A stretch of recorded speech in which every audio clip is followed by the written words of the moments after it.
leakage problem লৈ আছে phone socket যাবাৰ প্ৰব্লেমটো কেনেকুৱা ঠিক কৰা হয় এইটো ভিডিঅ' চালে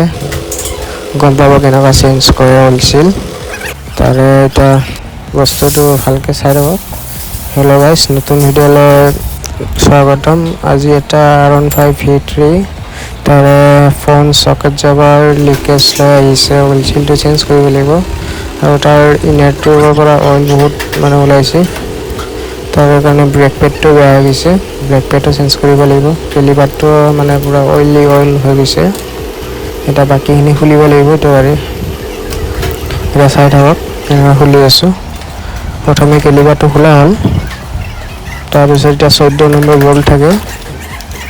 টিৰ লগত থাকে হেণ্ডেল টিৰ লগত লাগি থাকে এতিয়া হুইলটো খুলিব লাগিব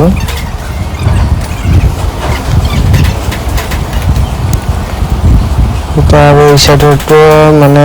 লগতে চেঞ্জ কৰি দিম আৰু মানে এক সাইডৰ ফাটিলে আৰু এটা সাইড অটোমেটিক ফাটি যায় নতুন লগালে মানে প্ৰব্লেম হয় চলাই ভাল নহ'ব বেলেঞ্চ নাথাকে বলটো সেইকাৰণে দুটাই চেঞ্জ কৰাটো ভাল হয়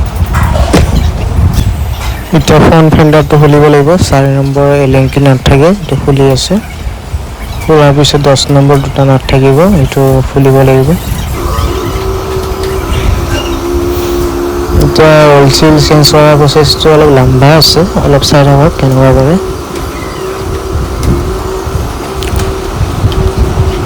এটা প্ৰায় খোলা হ'ল এটা 6 নম্বৰ এলেংকি নাট থাকে ওপৰত হেণ্ডেল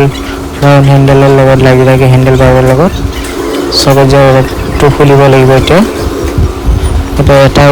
ওলাল প্ৰায় অলপ ফাঁচি আছিল ওলাই দিলে লিকেজ চকাটো গৈছে লগতে আপোনাৰ যে হুইলটোও লেতেৰা হৈ গৈছে এইটো চাফা কৰিব লাগিব আৰু ভালকৈ চাফা কৰিব লাগিব আৰু কামটো ফিনিচিং কৰিব লাগিব এতিয়া চেঞ্জ কৰাৰ টাইম এতিয়া প্ৰথমে 22 নম্বৰ নাটটো ঢিলা দি কিনে খুলিলোঁ এতিয়া অইলকেইটা ওলাই দিম অইলকেইটা বহুত বেয়া হৈ গৈছে অইলৰ চেঞ্জ কৰিব লাগিব লগতে আৰু চকেট যাবাৰ অইল চিলটো চেঞ্জ কৰিব লাগিব এতিয়া ভালকৈ অইলকেইটা ওলাই দিলোঁ এতিয়া স্পেচিয়েল টুলছ লগাব লাগিব আগতে তাৰ কভাৰকেইটা খুলিলোঁ চিল ডাষ্টটো খুলি দিলোঁ তাৰ লকটো ওলাই দিলোঁ এতিয়া স্পেচিয়েল টুলছ লৈ আহিম এইটো লগাই দিলোঁ জেকত লগাই দিলোঁ এতিয়া চকেট যাবাৰটো খুলিব লাগিব এতিয়া 8 নম্বৰ এলেংকি দি খুলিব লাগিব এইটো ফচাই ল'লোঁ এতিয়া খুলি আছোঁ নাটটো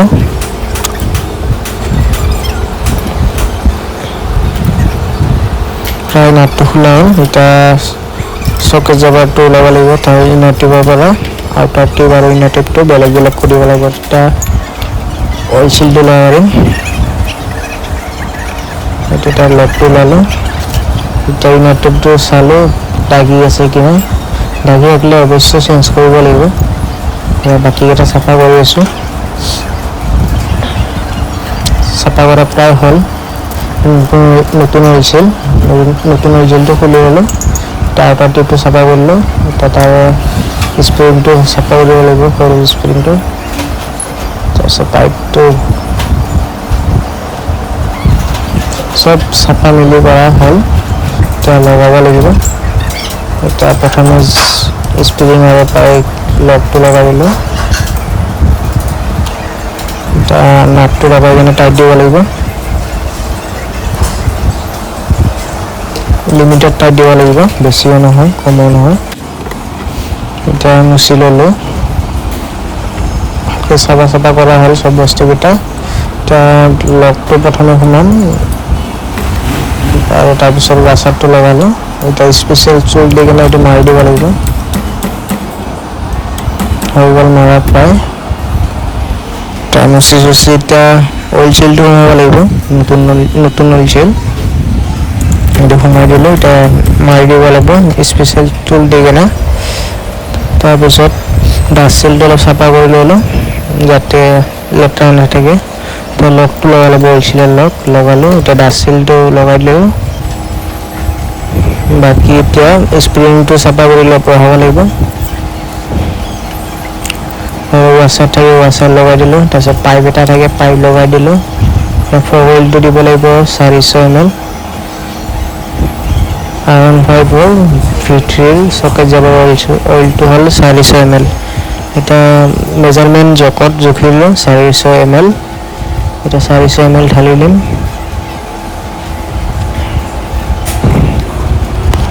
ঢালি কিনে তাৰ কেপটো লগাই দিব লাগিব অলপ পাম্প কৰি লৈছোঁ মই তাৰ নাটটো টাইট দিব লাগিব এটা চেক কৰিব লাগিব পাৰফেক্ট হৈছে কিনে পাৰফেক্ট হৈছে এটা আৰুটো কৰি দিম আৰু এটা আছে এইটো কৰি দিম মই এটা যোনটো কেলিপাৰ আছে এইটো অলপ চাফা কৰিব লাগিব যিহেতু অইল পৰি বহুত লেতেৰা হৈ গৈছে কিন্তু চাফা কৰাৰ এটা টাইম যাব কিন্তু ভালকৈ চাফা কৰিব লাগিব পিষ্টনকেইটা সোমাই দিলোঁ চাফা কৰি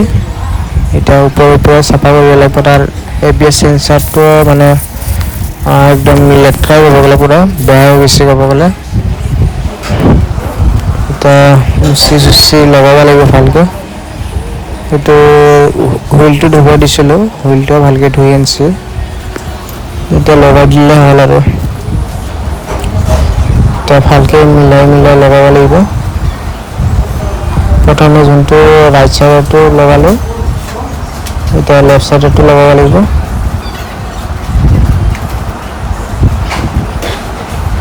প্ৰায় লগা হৈ গ'ল নাটবিলাক ওপৰত টাইট দি দিলোঁ এতিয়া মেজাৰমেণ্ট কৰিলোঁ এক্সেল দি ঠিক আছে পাৰফেক্ট এক্সেল সোমাই যাব লাগিব নহ'লে জাম থাকিলে মানে এইটো পাৰফেক্ট লগানো হোৱা নাই এইটো চেক কৰাটো মানে ভাল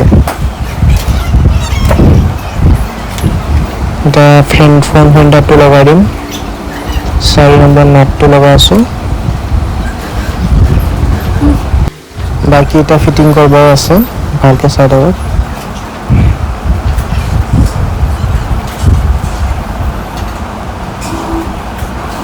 ৰিংকি দি টাইট দি দিলোঁ 4 নম্বৰ বলটো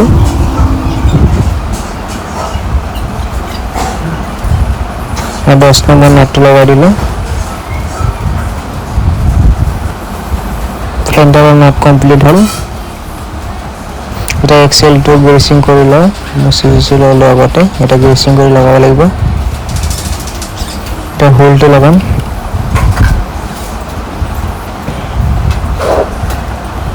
চাফা কৰি লগাব লাগে চব বস্তু সেইকাৰণে অলপ টাইম লাগে তেতিয়া কামটো ভাল হয় এটা টাইট দি দিলোঁ হোল এতিয়া 14 নম্বৰ হোল বলকেইটা টাইট দি আছোঁ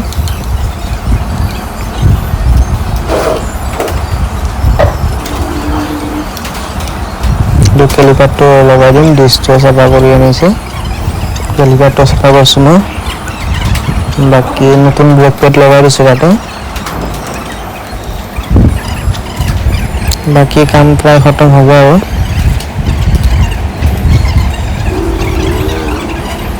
8 নম্বৰ দুটা নাট লগাই দিলোঁ এতিয়া ড্ৰেইন নাটটো লগাম আৰু মোবিলটো ঢালিম আৰু আজিলৈ ইমানখিনি আৰু বেছি দেৰি হৈ যাব ভিডিঅ'টো নহ'লে লম্বা হৈ যাব এটা মোবিল ফিল্টাৰটো খুলিব লাগিব